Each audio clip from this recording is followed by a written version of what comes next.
Welcome to The Human Code, the podcast where technology meets humanity, and the future is shaped by the leaders and innovators of today. I'm your host, Don Finley, inviting you on a journey through the fascinating world of tech, leadership, and personal growth. Here, we delve into the stories of visionary minds who are not only driving technological advancement, but also embodying the personal journeys and insights that inspire us all. Each episode, we explore the intersections where human ingenuity meets the cutting edge of technology, unpacking the experiences, challenges, and triumphs that define our era. So, whether you're a tech enthusiast, an inspiring entrepreneur, or simply curious about the human narratives behind the digital revolution, you're in the right place. Welcome to The Human Code.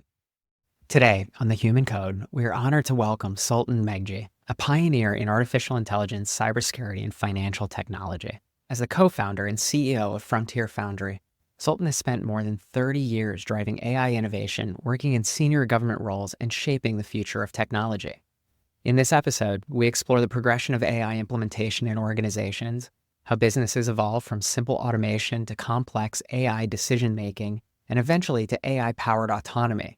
Sultan shares his insights on the risks of rushing AI adoption and the importance of security and decentralization, and how quantum computing and AI will transform industries. We also dive into AI's role in human longevity, financial systems, and cybersecurity, and what individuals and businesses need to do today to stay ahead of the AI curve. Join us for a fascinating discussion on how AI is shaping the future and why understanding its progression is key to successful implementation. This is one conversation you won't want to miss. I'm here with a good friend of mine. It's probably a fair statement now. I feel like every Yeah, time we I think talk, so. it's just a really nice experience. So Yeah. Sultan Meghji is here with me, and we're going to dive into basically implementation of AI in your organization and really going from that 0 to 1 perspective, but like things that we're seeing in both of our businesses. Sultan is the CEO of Frontier Foundry. They've got a great product that I'm absolutely loving on. And additionally, it works in a variety of spaces. So, Sultan, I just want to jump in and get your insights and thoughts, and kind of we'll freewheel this for a while about what it takes for companies to go from that 0 to 1. And Yeah. additionally, what are some of the failures that you're seeing in that the aspect of I'm sitting here going, I got to get AI implemented. The boss is harping on me. Where do you see the success and where have you seen the failures? And I'll jump in and drop some of our insights from Findustries as well. Yeah. This is, I think, one of the biggest challenges that most organizations are going to face for the next few years. Everybody got so excited about AI over the last 18 to 24 months, and a lot of people just jumped in with 2 feet without really thinking about it in terms of digital transformation or in terms of what the actual results of that work would be. And you and I have both spent time in digital transformation, and that if you don't know what the end result is and you don't, in essence, map backwards from the end result, you're not going to get there. And I think there are a lot of organizations that have gone down this AI path and either are going down and they wanted A and they're getting B, and B is not as much value, or they're going into it and it looks like every other enterprise IT program where it's a 3-year journey and they never quite get there. And the CIO leaves after 2 years. And we've seen this rinse and repeat. And then finally, they don't understand that it's not something you get to get wrong fundamentally. Whether it is a competitor, if you're in the private sector, or it's another nation state that might be hostile to the United States, if you're talking about the government, AI and the subsequent automations that are coming from it are non-negotiable in terms of how you operate. And if you are thinking that the way you've always done it before is going to be true 2 years from now, 3 years from now, at the rate that this technology continues to grow and expand, or you're building a 3-year program against what the technology looked like 5 years ago, which is where a number of the name brand AI firms live, you're really making a huge mistake. And I think we're at a moment where it's time to stop playing around with it and actually think about it cohesively relative to the overall business that you're running. It definitely resonates as far as like the companies that are successful in this transformation so far are Mhm. looking at it from the standpoint of use cases. The Yeah. getting some quick wins, knowing that you can get that feedback loop tightened around, hey, is this implementation actually helping us, hurting us? Are we engaging our customers in a positive Yeah. way with this technology? Yeah. Or even internally, do we have some sort of metrics that showcase the result of Yeah. it? Yeah. And lacking that has been a key indicator of whether somebody is going to fail. Absolutely. The metrics comment is, I think, a great place to start. Is I think a lot of people are inventing new metrics around artificial intelligence projects in their organization. And that's a mistake. You should be looking at how your AI projects are actually working against your existing metrics. So that way you can actually study longitudinally if you're having a positive impact, whether it's on the bottom line or however you measure your organization. And that to me is one of the first red flags when I talk to a customer as to whether or not I think they're going to be able to be successful, whether they're using us or anyone else, is are they thinking about it backwards from a metrics perspective? And secondly, do they have an existing governance mechanism for that change that they can then lean on? And I'm sorry, like we're supposed to be talking about AI, but now you and I are fully in the vernacular of digital transformation. It's metrics and governance, and it's not sexy. It's not interesting. You have to have that. Well, and I think you're hitting on this. We're both like tooting each other's horns here because we are looking at these as Yeah. digital transformations. And if you look at like where the last time we probably all saw metrics being created, it was around the 2000s and the internet bubble that was created and like companies being valued on views, clicks, everything Yeah. else. But it comes down to fundamentals. You know your business and you know the metrics that are going to move that business. Just because you're adding AI to the equation doesn't really change what those metrics are. And at the same time, yeah, digital transformation isn't sexy, but it's about how do you bring the organization along with you. And I think that's one of the areas that I resonated with what you're doing at Frontier Foundry is that it's a solution that allows you to bring the organization along, do it in Yeah. a safe way, create the governance structure that's necessary for an organization to succeed. And additionally, crosses that chasm of the AI solutions that are out there that you're going to go buy and integrate with are consultants. And I don't mean that to be disparaging. Consultants have a place, but how do you transition that knowledge and that infrastructure to be part of your core team as a member of your organization is? And Yeah. I think that's what Well, Limni and Kuni offer to the environment. Well, thank you. The ability for anyone to be able to understand that there's a difference between a consultant and a valued member of their team is a big deal. And that's a great way to think about it because so much of the artificial intelligence that's out there right now is a consultant, as you've rightly pointed out. It comes in and it throws a PowerPoint at you or throws some generic answers at you. But because so many of these systems aren't tuned on your data in your environments and are not, in a sense, walked from generic to specific by people who are domain experts from your own organization, you don't get to that level of value. You don't get to that AI becoming a team member that really does radically accelerate the best of your organization and help with manage the worst of it out. And that's really what we're trying for.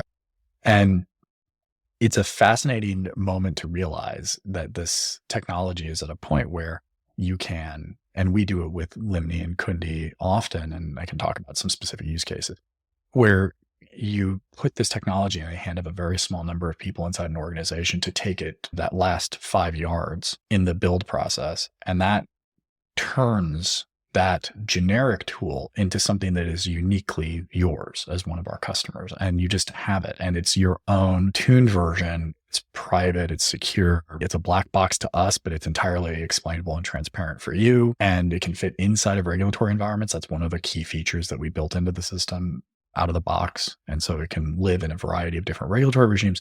And the idea is that you get all of that, and then it becomes an expert in your business. And you've grabbed that really bright young kid and given them the 3-year tutelage they need to become an absolute expert. And you get to do it over the course of a few weeks or a few months. And on the output of that, you have a trusted partner. You have someone that you can be talking to interactively daily and getting direct value out of daily because you're building it with metrics. You're building it backwards from that. And you're building it with the domain experts on your team. You're not trying to get rid of them. You're trying to augment them. You're trying to make their decades of experience available to everyone else in the organization, but guided in a way and automated in a way that humans just can't do. What does it look like getting from that day zero to Yeah. 2 months down the line when you have that person in your organization? Because I can go to one of the main Frontier models today, sign up for an account, Yeah. and I'm spitting out new emails. I'm spitting out presentation decks. Like I'm Yeah. getting that consultant sort of flavor right away. Yeah. How do we get like somebody inside the organization? Yeah. So let me tell you about one use case we did earlier in this year that I can talk about now. And it's a project we did with the Department of Homeland Security on counter-narcotics. We were specifically looking at fentanyl interdiction. And what we were trying to do was identify ways to basically make it riskier for drug traffickers to cross and how to, in essence, guide their behavior. And out of that, what we were able to do is start with an end result, which was we knew we wanted to have a map of the southern border that looked at every single border crossing that basically rated it in real time, trailing a couple of years to say, hey, red, yellow, green. If I was a drug trafficker and I was looking at that crossing, would I want to cross there? And when I say cross, I mean like a significant amount of fentanyl. I don't mean like a backpack or a Ziploc bag, something that would kill thousands of people. And that map is what we knew the output needed to look like. And that's what they asked for. They wanted something that the domain experts look at. So then we worked backwards and worked with a bunch of domain experts from a variety of different organizations, both current and historic, and came up with, in essence, a tuned artificial intelligence that had a built-in volatility model, which anyone from the hedge fund universe would know what a volatility model is. But we actually built a custom volatility model for drug traffickers that would be as if you were the head of the Sinaloa cartel looking at the volatility risk of crossing the border. And so we started at zero. We took our technology out of the box and we applied specific humans and specific domain data and created a custom AI platform that would, and this, by the way, we did all of this. The first version of this went from zero to first test in less than 6 weeks. So just to give you a sense of the time of scale. And we were looking at the last couple of years of data. And that gave us the ability to say, hey, listen, if you look at Yuma, Arizona, and compare it with insert some other place, I can tell you that for a certain window of time, Yuma was the hardest place in the United States to get fentanyl across the border. And there are a variety of reasons why that's true, which our system called out, some of which was obvious and straightforward, and some of it was subtle and nuanced. And then there are others where you look at in the San Diego region, or you look at kind of Western Texas, and there are places where it's in that same window of time, it was far easier. And at one point there was and I'll just hold back which city this is because I'd prefer not to name it. There was an over 93% chance that if a drug trafficker tried to take a truckload, and I mean a truckload of fentanyl across the border, that they would get across. Woo. Yeah. And you go to Yuma and the likelihood of that getting across the border is like 2%, 3%. Depending on, and that was a pretty consistent number for a while there. And kudos to whomever was running the operations in you, as I've said. So that's what the result looked like. And that's a really interesting and sexy result. But from how would that apply to someone who isn't trying to counteract the Sinaloa cartel? What is it? It's having a small number of domain experts with decades of experience being brought into a conversation with a system that's 95% of the way there already. And then you add the relevant data, you add the domain knowledge, you add their domain experience, and you get to a unique custom AI model that as new data comes in, it just keeps running through it. And you have two interface points. One is you can interface with it like you do with any of the large language model systems, and you can ask it questions. You can say, hey, what was going on? I saw a spike on this day. What was happening in the news that day?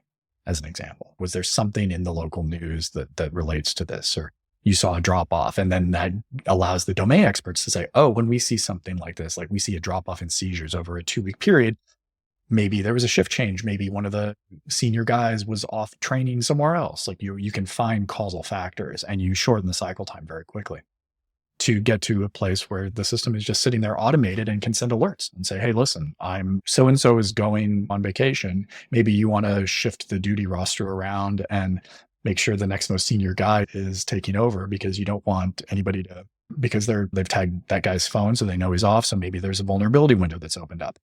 Those kinds of explorations become almost too many to handle early on. And so that's why, again, focusing on really narrow use cases with the domain experts as you're doing the tuning and training is important. But that gives you a sense, I think, of kind of one example of how we've used this technology. That's a great one. It's a use case that clearly has benefit.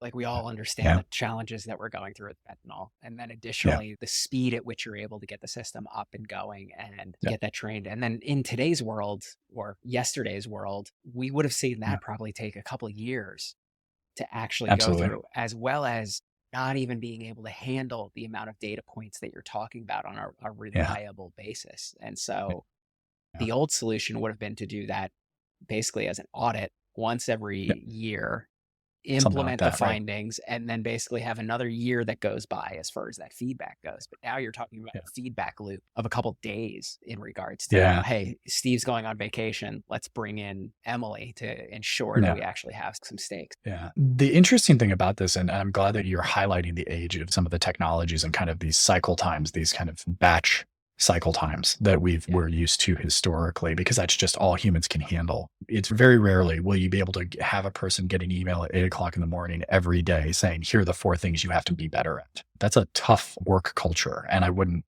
suggest anyone use technology to do that. But you get to turn around and create systems that do that. And so then it's a recommendation, it's a highlight, and it's basically saying, hey, listen, Joe over here happened to notice this one thing, this one time. Now the system can check for that every single time with every single data point. And you don't need to build it against a specific technology set at that point or a specific data set at that point. It becomes a dialogue and it's interactive. So it's not just that you're going from batch to real time or batch to iterative, it's batch to interactive. And I think that evolution is something that if the organizational culture and the organizational processes can support it, then that is a green flag for me in terms of them asking those kinds of questions as a potential or current customer. So what are some of those green flags around going from batch to interactive? Because I think if you sit down with any executive, they would love to go in that direction. And like everybody that I talk to wants to be there, but few are. Like it does take a special case to be fully ready to handle this amount of transactional information. Yeah. Again, it's funny. Let's take the metrics and governance stuff and just take that as done. Those are kind of base stakes. The next step becomes organizational will it change and at scale change. And that's, again, you narrow the use case to make that a less difficult conversation for organizations. But fundamentally, from board members to the C-suite all the way down, and translate that to whatever your organizational model looks like, you have to be willing to take people out of the normal processes, the normal daily processes, and start chipping away at that from a human perspective. If organizations don't, for example, have a built-in model that allows for their staff to have time to get comfortable with the technology and have time to learn about these kinds of technologies and to create training and educational resources, availability, and time in the day, so that people, when they're in their critical thinking bands of high effectiveness, can actually do this and have staff that are capable of doing it. Like that becomes a huge green flag for me if they have those, or if that becomes part of the conversation. If we get lots of questions for, hey, can you come in and do a town hall? We've signed this deal with you. We're going to do this thing. Or, hey, can you come into the office? We're going to do a brown bag lunch once a month, and X% of the company is going to be there. And we'd just like you to just be in the room and have the conversation and talk like you and I are. Again, a huge green flag. So that's on the human side. The other big green flag for me is that this isn't a big enterprise IT project, that this is fundamentally a business project. I find that the vast majority of people who come to us thinking about us or thinking about any AI project as a big enterprise IT project, that's more of a red flag for me. If it comes in as a business value proposition conversation, then I'm more likely to, I would say, entertain the nuances, because there are only so many hours in the day for us. 100% agree. And I think along those lines, I do enjoy when people want to have the whiteboard sessions, the bag lunch sessions as well. Those are great. And then the other side of this is, I completely agree that if this is being driven by technology, then your adoption is likely going to be low. When it comes in as from the business, those are the projects that that they're buying into making those changes, and they want to see that ROI come through. Yeah, I'll give you an absolutely fantastic example of a customer that it was a mind-blowing discussion, because maybe second conversation, they brought in their chief risk officer, and I immediately downgraded the likelihood of that organization doing anything massively, because I was like, oh, bringing in the risk guy. what it ended up doing was just creating a third use case for us to talk about, because the risk guy was thinking about this in the way that you and I are thinking about this. And so when the chief risk officer of a big financial services firm is saying, wait, this is going to make us better at this so that my people don't have to bug. And he pointed to the guy sitting to his right, who was purely on the business side. He's like, if my guys don't bug his guys, then that's a better day for everybody. Because my guys can sit and stare at their screens and not walk over to Joe and tap him on the shoulder and say, hey, why did you do this? And that turned out to be, I would almost call it a green flag now. If someone thinks about a risk management oriented use case or a compliance use case or something like that, that to me becomes really interesting, because then it's not only just a business decision, but it's a risk management and conversation. And our company is not fit for everybody, but we're really designed for organizations that have really strict regulatory or compliance burdens, or you worry about senior members of your organization being called up in front of Congress or something like that. And we want to be focused on that. And so I guess it makes sense in hindsight, but I was definitely apprehensive. And now I think of it as a green flag. And I love that, because we were also talking about some use cases pre-show, and the idea that risk could be an hindrance to the implementation. And it's along the lines of, there's use cases that I think we see coming from the banking sector that people get excited for, or even from the legal sector, where I was talking to a family office and they were looking for AI to help them with legal solutions. And my first take on that was, I don't know if you really want that today, from the standpoint of even the best LLMs and like the lack of hallucination that we see is going down, but we're still not 100% there. And I don't think that anybody's really accepting AI written contracts as like pure good legal standing. Yeah. But there is a place for AI in the process, and they could be used as I think we were talking about, as a review, or identifying places where there is human bias in these natures. And that could be part of the process and part of the compliance framework going forward to double check the efforts of what the human is doing. Absolutely. I was very surprised to watch our legal business grow this year, because I approached it with quite very similar skepticism, I would say, to what you just described. And it wasn't just a technology quality issue. I think that the legal industry as a whole is very broad, obviously, but also it's a very human process. And I look at our first couple of legal customers, and they all came in, I would say, looking quite similar in terms of what their asks were. It was fundamentally advanced document management, let's call it that. And every single one of them has ended up in a completely different place. We're working on a project now to identify basically ways to optimize discovery processes in certain categories of court cases for a fairly significant legal organization at the government level. And you're talking thousands of different documents, thousands of different cases, and simply giving them the ability to basically highlight subsections of documents, so that instead of reading 150 pages to get to the one answer they need, they can read 4 paragraphs and get to the answer they need, with a source that they can click on so they can see the actual document and things like that. And it's absolutely fascinating to look at how the fundamental process of shortening the human intellectual effort from a lot of low value activity and a very small amount of high value activity to removing as much of that low value activity as possible. So that, again, if you've got a prosecutor who knows exactly what they're looking for, that person who's got decades of experience should not be sitting there like scrolling through a screen or finding a junior person to scroll through a screen for 4 hours. It should be hey, here is the tuned multimodal system for this case. It has all 3,286 documents or whatever the number is. I need you to tell me, with all the history and everything that you've been trained on, where are the places that similar cases have started? Where are they going? What documents are missing? What haven't we asked for yet? What haven't disclosed yet? And you can do all of that out of the box, basically, with these technologies now. But you have to be able to be in a compliant framework and data model, because you can't put 3,000 documents from a prosecutor's office into a cloud environment. Beyond it just being unfeasible, it's just, no one should do that. That's a terrible idea. And you shouldn't put it into a generic model, because it won't be able to give you any useful information. But if I say, hey, listen, I have 47,000, and this is a real case, police reports of a certain type used to train a system, guess what? That AI is going to be pretty darn good at understanding that specific police report and the police officers, and really being able to find ways to drive out the low value human activity so that the humans can focus on the high value stuff.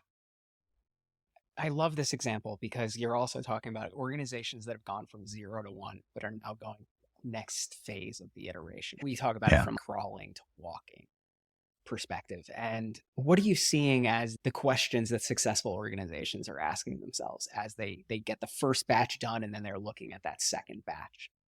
The single most interesting thing is every single customer that has graduated from 0 to 1 onward, they have one common trait, which is before they even get the very first version of the MVP of that very first tuned model in the 0 to 1 process, they are already adding things to a parking lot of what they want to do next, because just the discipline that you have to go through to do the tuning and training. So we ask a lot of very specific questions. We have people who will go and literally sit and be like, okay, we're going to write a script for you. And this is how you interact with the system. And we do this kind of interesting way of doing it. Just that process of asking those questions exposes what they want to try next. And so to me, I would say everyone that I see as successful in going from 1 to 2, you can see the key indicators of it, because the creativity, the key players, the domain experience, to use a slightly technical term, they grok that there are orders of magnitude more value to be captured.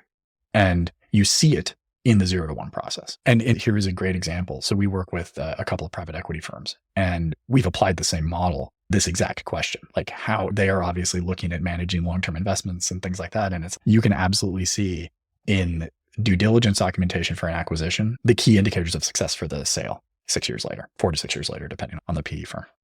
That's a super interesting, very early use case for us. Say that again. You're talking about you have an early indicator of, in your early discussions with them, something that is going to come out six years later. Yeah. So when a private equity firm acquires a company, they go through a due diligence process. They look at a lot of documentations, they interview people, et cetera, et cetera. I've actually written a bunch of Substack articles on the specific applications of AI to private equities. It's an area I actually really love and have spent a lot of time in. And I think it's a fascinating area that hasn't really used AI as much as it should. And I'm trying to get more awareness, which is why I mentioned this use case. But you can look at the due diligence activity that was done for a private equity firm to acquire one of their portfolio companies. And you can see key points that will make the sale either more likely to succeed or less likely to succeed when the private equity firm decides to sell the company 4, 6, 7, whatever the term of the fund is. And we're starting to see some really interesting data that is very easy to get in those environments. Because, these private equity firms will have tens, if not hundreds of portfolio companies in their different funds. And you can absolutely, without a whole lot of heavy lifting, identify places where the guys on the ground on the iBanking side will want to get a deal across the line because they want to get the sale done because they want their commission. And then they will come back after the fact and you will see they're like, oh yeah, this due diligence document was slightly off or whatever. The consulting firm did something wrong or whatever. And you can find very easily a bunch of places where the emotional will to get the transaction across the finish line actually violated the scripture, if you will, of the spreadsheet that it had to be sat inside. And you can see it. That is intriguing, because I'm also thinking about this from the standpoint of you're looking at what due diligence showed you, and then additionally when you're going to exit from that company as well in the future. And so if you have those highlights, it's also another point of information for the deal maker to basically say, is this deal looking any more, attractive? Attractive. Yeah. And that's it. And that's exactly what it's being used for. Yeah. Yeah, that's an exceptional piece of information, because just coming back to this, whenever we help companies do that due diligence, they're looking for something that is going to give them that alpha on that company. What makes it attractive for them to buy? But emotions always come into deal making. Especially in that universe. Yeah. Yeah, yeah, absolutely. And I'm still processing this because I love the aspect of what you're doing. And when we look at what AI can help you with, that's probably not a 0 to 1 kind of implementation. That's really that 1 to 2, that crawl to walking type of space. You're comfortable with the technology. You have an understanding or familiarity. I would say that on the private equity side, no, that's more of a 0 to 1 kind of thing. I think the real value, the real value gets much more, I don't know. Private equity is early. And when I say early for us, it's less than 2. The company's not 2 years old yet. So you have to allow that. But I would say that on the private equity side, there's just so much data out there. And so many of these funds have so much of this data that it's really not a challenge because they've already self-selected down to a narrower subset because of how the funds are structured, whether it's by market or portfolio company target size, et cetera, et cetera. A lot of the documentation that the consultants do in the due diligence process is incredibly similar. So this is the old McKinsey joke, the photocopied McKinsey PowerPoint joke. The fact is there is a lot of that, and they're just changing a few numbers, which makes it easier for the systems to identify issues and find commonalities and create structured data out of it that they can use as in intermediate steps in the quantitative analysis. But as you go through that process, I think a lot of people don't appreciate about private equity is just how much awesome data they have, because they have amazing data and it's very reasonably structured, and they don't have big clumbering enterprise IT systems in the way. A lot of the times it's just a folder of documents. It's not big databases or anything. And we're past the point where there's a meaningful difference between those two. That's number one. Number two is it is absolutely clear going into a transaction what the exit has to look like, because you can't spend the money to buy the company unless you know how you're going to make whatever you need to make on the back end of it. And so you have your metrics out of the box. You have that result out of the box. You have a timeline out of the box. You have an overall risk model for the fund out of the box. It is an absolutely target-rich environment. And I'm just incredibly excited about it because I think we're going to see a bifurcation in two markets, and this is one of them, between the nimble, fast, data-driven guys and the others, as I would call them. And I think we're starting to see glimmers of that. I think in the hedge fund space, we already see that bifurcation occurring. And that's why you saw so many, especially multi-strat hedge funds in 2024, struggle in an absolutely amazing market environment. And you saw funds that would have 150 people, billions of dollars, struggle to compete with a similarly sized firm that had 30 employees or 25 employees. And that's just the value of what that technology can bring and the automation that it brings. And so I think hedge funds, you got into this a little faster, but I would say that the other side of it is a little slower. I think we're definitely going to see a pretty strong bifurcation, as you pointed out, between the ones that actually can act upon this and the ones who are just deciding not to, or like we talked about before, not doing this in a way that is a digital transformation project. Because the farther you get away from that, or just implementing tech for technology's sake, you're not going to see the results, or you're not going to see the impact that you want to see in the business. And along the lines of like where we see companies succeeding, we've touched upon the crawling aspect of this, the getting the basics. We've talked about a couple of use cases around like the actual like successful implementations, or like how people can look at this, the augmented intelligence side of this, not relying on it to go. Are there other areas that you're seeing successful organizations? Like what are some other green flags that are coming out? The other one that I think is probably worth mentioning is that there are a subset of organizations that never are comfortable with a status quo culturally. And that gets expressed in a bunch of different ways, whether it's efficiency, bottom line, whatever. There's the old Ford model where you fire the bottom 5% of your employees every year, no matter what. And that eventually just iteratively over time that you end up just pushing the whole group north. Whether that's true or not is a separate issue, but there's that kind of cultural process is in place. What's interesting is that we are now far enough down this technology discussion for the last 30 years that people need to do the same thing with technology. And so to me, I look at green flag being that people know the technology is always a federated architecture. There are always going to be multiple systems. They're always going to be talking to each other. And so if you are talking like that and acting like that and have a built-in, okay, every 3 years, we know we have to put some energy into modernization of function X, whatever that is. And you have this nice little pretty Gantt chart that just shows how every year there's like a X% of your tech operating budget goes into doing that. That to me is a big green flag. There's a huge law firm that we're finalizing, I would call it the phase 2 of. And that entire discussion was a green flag for me from the first time I talked to their CIO, their head of tech. And that's how he was talking about it. And it was just a freaking fantastic conversation. And he's a funny guy too, which made it even better. But it was amazing because his view was absolutely focused on, listen, there is a longevity that most people ignore in technology. And we don't want to be 10 years out of date on something or 5 years out of date on something and then have a compliance issue come across or a cybersecurity issue come across. So that's one other big green flag. So the other green flag that goes in parallel with having that kind of longevity view around humans and technology is also understanding that there are new opportunities that those technologies automatically give you that you have not thought of yet. And to have a process in your organization to say, listen, we know every 3 years function X is going to get a technology upgrade. So how are we going to find another value that it creates? And so that inherent improvement model, that's in essence greenfield. And so it's the rarest, the top 1% of the top 1% of firms and organizations do this. But when I hear that, I know they're going to be successful. You know, what's funny is I never put two and two together on that one. And thank you for enlightening me on this side. So selfishly, this whole conversation has been worth it just on that one idea. But I think you're hitting a really strong note that we're in the middle of what some people are calling an AI bubble. And at the same time, I don't agree with that. I think we're just at the beginning of the implementation of the models that we're seeing today.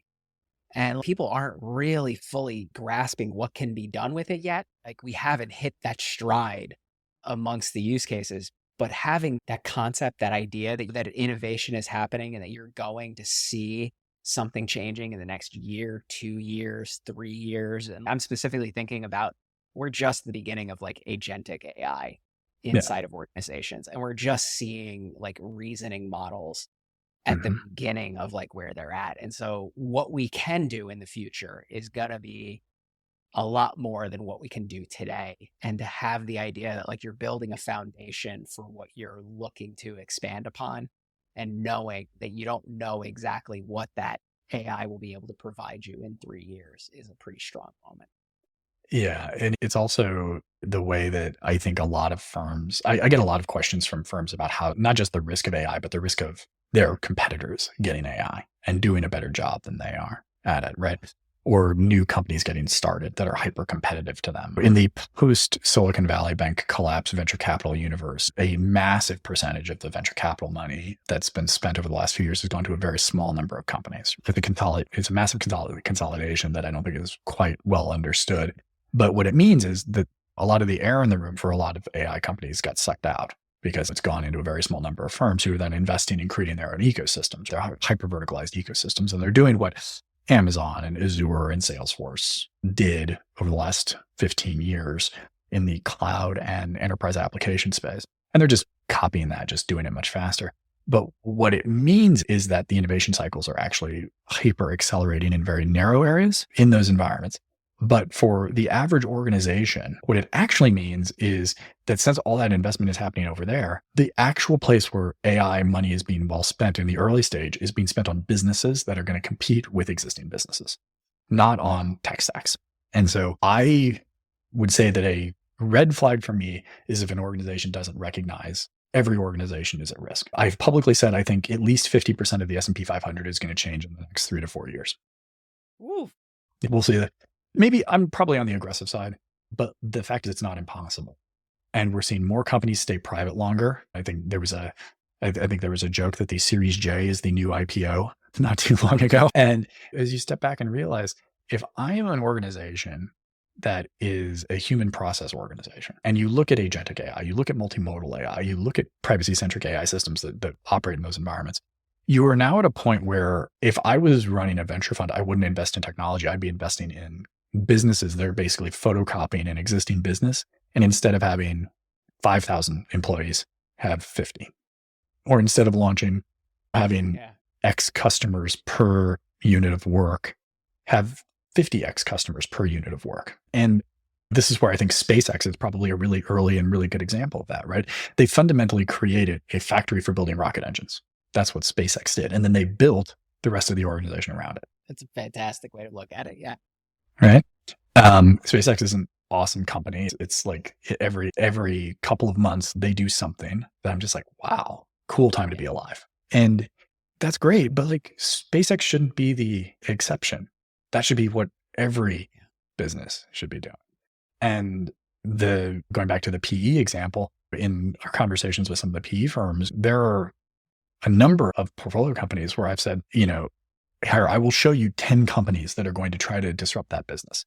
If this company loses 3% of its market share in the next 2 years, you're toast. So you should sell that company pretty quickly unless you think that their leadership team is in the top 1% of your leadership teams and that can go through this journey in 18 months or have enough of a balance sheet that they can buy that competitor. take them off the market, which is the normal historic way that's worked. I have $1 billion product that was basically squashed like the Big Pen moment by a large competitor that just wanted to take the technology off the market. That you see that in banking. There are 3 companies that control the vast majority of the technology in the banking system. And it's why 80% of banks in the United States have tech platforms that are more than 10 years old. And that has been their MO for 20 years, is anytime an interesting tech company comes along that looks like it's going to hit a reasonable inflection point, they get bought out or commercialized out. One of the two. Yeah, I've seen that as well. Yeah. Oh yeah. This is not, none of these are new conversations, just new tools. No, and I think that's exactly, it's a new tool in a new space. And I love the concept of you need to be looking at the innovation that you're driving year over year inside of your own organization.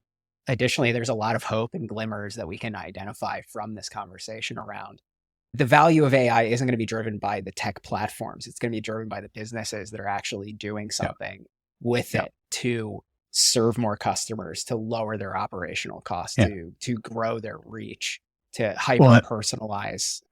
And this is why the generic large language models, especially the non-agentic ones, I think are on a really limited window of success time. And I would compare it to the late 90s. Google was not the first search engine, not remotely. And there are a bunch of them that raised lots and lots of money that disappeared quite quickly. And if I were to talk about Ask Jeeves or Alta Vista, some of those, no one would have any idea what I'm talking about, but those were all early ones. I think a number of people out there will be very surprised at some name brand AI firms that are talked about in the news 1,000 times a day just flame out. And there'll be some pretty irritated investors, I'm sure. But the fundamental notion that generic AI with the current state of technology, and by current, the next 10 years, is going to work is, I think, a challenge for most organizations. They need something hyper customized for them. And they need dozens, if not hundreds of those based on the different use cases, the different value creators inside of those organizations. And is absolutely a waste of electricity to throw a 10,000 GPU farm at something,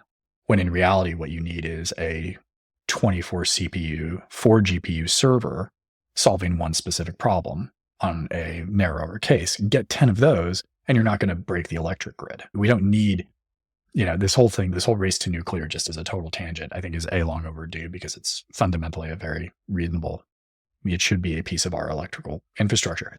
But the notion that we need billions of GPUs out there in order to do the vast majority of things that businesses need to be successful, I think is just people who don't understand computer science hyping this up a lot. That's to the hype cycle of AI, I guess we're in. Yeah, I would definitely agree. We're looking at an efficiency metric on AI that is your cost per intelligence is going to actually rival what it is to put a human in the seat, with how people are looking at it from that standpoint of building out the supercomputers, 10,000, 100,000 GPUs per setup. And for most aspects, I think you're 100% in the correct that we don't need that. All right. So I think we've hit a nice, natural point in the conversation to drop this. And I think we've covered a good 0 to 1 and 1 to 2 a little bit. Is there anything else that you want to drop into the conversation as we wrap it up? No, we've covered quite a bit. I think the only thing I would say is, you talked about green flags. I would say there are a couple of red flags that we haven't explicitly talked about yet. And those are, I would say, maybe not quite as important as green flags, but there are a couple of red flags that certainly give me pause. And probably the biggest one that's worth mentioning is, if I ever hear about a data consolidation program going on, or that needs to be finished in order for the AI project to get going, it's a huge red flag, because 99% of the time it is a 3-year program with a CIO who's a year into the job, who will be gone within 1 to 2 years, has nothing invested in getting it actually finished. It's a way of tapping the brakes on anything getting done. And if we go out 2 years into the future and we look at 2027, we can, with a reasonable degree of certainty, know that there are a variety of other things that people are going to be caring about in 2027. And they're going to be different business drivers than there are today in a lot of ways. The competitive environment's going to be different. Just basic operations of cybersecurity are going to be different. Every organization in the world over the next 2 to 3 years is going to have to replace non-trivial amounts of their infrastructure to become quantum resilient. Just as one great example. So if you're 2 to 3 years into a data consolidation program for AI, and all of a sudden you have to take the next phase of money and spend it all on quantum resilience, what have you got? You've put all your data in a single basket and can't do anything with it. And you're paying a very large monthly operating expense fee, because you probably put it in a big enterprise cloud. And you're just going to be spending a lot of money on data that's not actually doing anything, because very rarely are you actually also changing the systems of records for those data. So you actually have you're basically paying for a hot backup. And that's really all you're getting out of it. So that's a pretty big red flag. Okay. And I think that falls into the bucket of technology for the technology's sake. Absolutely. Right? Like data consolidation projects, I've rarely seen them tied to ROIs or having a strong use case of like why you're doing that.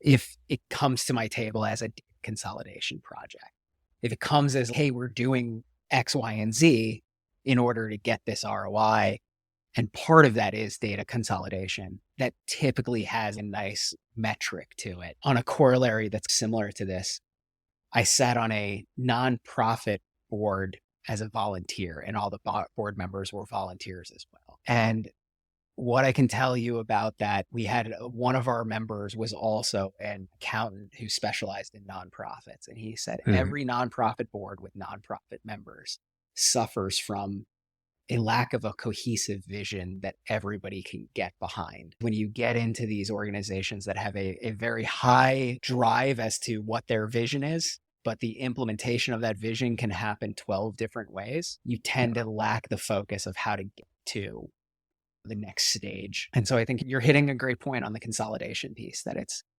coming back to the green flag, the opposite of the red flag here. Technology for technology's sake, I think is something that a lot of people really should take to heart. And I have this conversation in the crypto universe more often than I like, which is what's the actual thing that's being done better? What's the use case? And the great thing is we're at a point now where we are seeing positive use cases in crypto. There are places where it's great. I think the challenge is there are other challenges there, but like technology for technology's sake is a huge problem. And we now have, especially since 2008 and especially since 2020, we are struggling with a cohort who just like to implement technology because they want to implement technology. They want the shiny new thing or whatever on one side. And then the other side is it's worked for the last decade. I'm not going to touch it because I don't want the risk of touching it. And in both cases, those are extremes that aren't the right answer. It's designing for organizational longevity, designing for technology longevity, right? That's where people need to be putting their energy in.